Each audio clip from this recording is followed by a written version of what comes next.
The all-time series of the 100 Miles of Hate rivalry, not particularly too close. 101 wins in favor of the Hilltoppers, looking to add on in the 151st meeting. We're here live at the 2026 Annual Topsy Awards. That's right, Sam, the 9th annual award show where we get to recognize every single Hilltopper sport, from the ones in the fall, summer, to right now in the spring. All those athletes, all their accolades are going to get recognized tonight. And then, after attempting to steal third, Greenville's catcher makes his own third baseman do his best impression of the Coldplay concert incident, diving out of the way for the baseball, leading to an easy score for BG. And now let's send it over to Hayden Ballinger, who's got a lot to say about tonight's games. Hayden, how are we doing?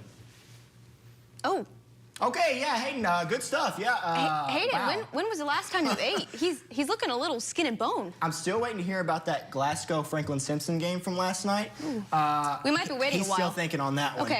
And yes, the 6-7 celebration was in full effect across the ballpark. The sellout crowd was feeling the 6-7. And hey, even the Hot Rods were bringing out the beloved move. It's safe to say everyone involved had a good time. Well, maybe not the Blue Claws. And hey, it may even be safe to say that the 6-7 Celly is sticking around after today's good vibes. We were scoreless through regulation, and get this, no team got on the scoreboard, so we're headed to penalty kicks. No ties here. Yes, I may still be salty about the ending of Packers-Cowboys, for those who are wondering. The Tim and Sarah Ford Fieldhouse is officially open. That's right, and today we're going to take a look at the newest Hilltopper facility with the head of all things Hilltopper Sports, Athletic Director Todd Stewart. So Sam, why don't you say we go inside and take a look? Let's go. Welcome into News 40 Sports. You may be wondering why I just took a drink of that sports drink, and it's not just because it's hot outside this afternoon. It's because I'm about to catch up with the Gatorade Kentucky Softball Player of the Year. Hey Sam, yes, big night for football in the state of Kentucky. 24 teams fighting for the final 12 spots in the state championship games, and well, one of those teams in 6A was the South Warren Spartans. And as Cam Ward and the offense looked to get the first win and the first touchdown of the year, only one of those things came true. Of course, the touchdown between Ward and A. Manor in the first half, but the second half not so kind to the Titans defense. Once you understand where to go, the good coffee shops, the good little hole-in-the-wall places, it feels just great. Do you want to share some of the secrets? Where's your favorite spot? No, I will not, because they're my favorite spots. Top secret, top secret. He gets the spin, it's going to travel just how much, and then he's going to fall right on it. And that is Logan County ball right there. Kickers are athletes too. I believe Pat McAfee would enjoy this player of the week. And then my favorite part here, he's running up the sideline, ready to celebrate. Oh, look at him. He gets a little bit cindy with that football. Look at him. Oh, slow-mo. Look at that. He better have chocolate milk in that football. And of course, it wouldn't be a Lady Cat game without Allie Pennington launching threes all the way from the Franklin Piggly Wiggly. Shout out Piggly Wiggly. AP does what she does. Lady Cats do what they do. Another district win for Franklin. All right, Todd, so where are we heading next walking down this road? Well, now we're headed into the 21,000 square foot baseball component of the Tim and Sarah Ford Fieldhouse. And the first thing you see when you come in are the 4 hitting cages. There were 7 teams that entered this year's Sweet 16 as prior champions, one of those being Warren Central, and the Dragons embarked on their quest for title number 3 on Wednesday afternoon against the North Laurel Jaguars in an opening round matchup. Week 2 of Titans OTAs got underway this morning. Of course, the emphasis of the day and of the offseason is seeing the growth and development of first overall pick quarterback Cam Ward out of Miami. A day out at the ballpark features many sights and sounds, and at the WKU softball complex, every game you're guaranteed to hear from this specific seat. That's where Kenny Gabbard sits and has sat, supporting the Hilltoppers the last 19 seasons. Let's go now, let's go. Let's go, E, come on now. I just enjoy watching them play. I mean, if you come and watch them play, it's exciting. You know, everything's, it's a different game, it's a different thing. You know, you see plays out here that major leaguers play. I mean, they slide on their belly, they jump. I mean, it's just, they're fun to watch. It's exciting. Gabbard was introduced to Western softball nearly 2 decades ago through highlights on his television. And all it took was one trip to the field to get hooked on the Hilltoppers. Go on, get out of here! Get out of here! All right, all right! Get the bubbles going! Now, every home game and even some away games, you can hear this distinct chant. T-O-P-S! Let's go, girls! I think any kind of cheering is a good thing. You want people to, you know, support you as a student athlete, and I think they enjoy that, and they enjoy the snacks he brings as well, so we'll take it.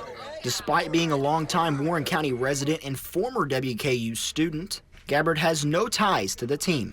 But his constant positivity from year to year brings a deeper connection with the players, staff, and family members. Way to go, Murph. Way to go. Way to go. All right, let's get some runs. Let's get some runs. A lot of the freshmen, when they come in, and some of the new parents, that's the first thing he asks me is, whose grandfather are you? They're all mine. I take them all in. Yeah, he's loyal, right? You know, there's something to be said for loyalty, and he's always positive, and I think that's a big part of being a great fan is, you know, they're 18 to 22 years old, and they have more than just X's and O's on their table or performing, and, you know, I think he treats them as kind of like his granddaughter, so I think that's a cool way to have someone as part of your program, and we're very grateful for him. There's just 3 more home matchups in 2026 for Western, with Kennesaw State in town this coming weekend. And while there will be plenty of noise on the diamond, the stands will have that familiar ring to them as well. If you hadn't seen them play, come out and watch them. And they can sit right beside you. Yep, they can sit right up there. See, row D, seat 9. That's where you'll see me, eating peanuts. Reporting from seat D9, because local fans matter. Drive it somewhere. Cole Scott, WNKY News 40. I got a text from Coach Helton, and I was like, oh, God, like, I hope I didn't do something wrong. And then I walked in his office, you know, and he put me on a scholarship. And I was trying to play it cool, and I immediately, like, walked out, called my mom, and, like, was crying, like, I got it. So it was a crazy moment. Marshall Jackson played his final game for the Meade County Green Wave in November of 2020 with his football future up in the air. But this text from his mother, Denise, motivated Jackson to keep pushing, eventually landing him a walk-on spot with the Toppers. And that motivation continues to fuel him as he's developed into a mainstay on the WKU offensive line. Every time I hit the field, you know, I say a little thing to myself, nobody believed in you. So that kind of has kept me going. You know, I always keep the thought in the back of my mind, kind of that underdog mentality that, you know, nobody thought I was good enough ever in my career. So it's been a huge motivating factor for me. Now in his 5th and final season, Jackson is shaped up to be not just one of the best linemen on the Hill, but one of the best linemen in the nation. And he enters the Senior Day matchup with MTSU grateful for the path below his feet. This university means so much to me. You know, I've been coming here, you know, to watch football games since 2013. You know, my high school played the state championship game here back then. You know, so.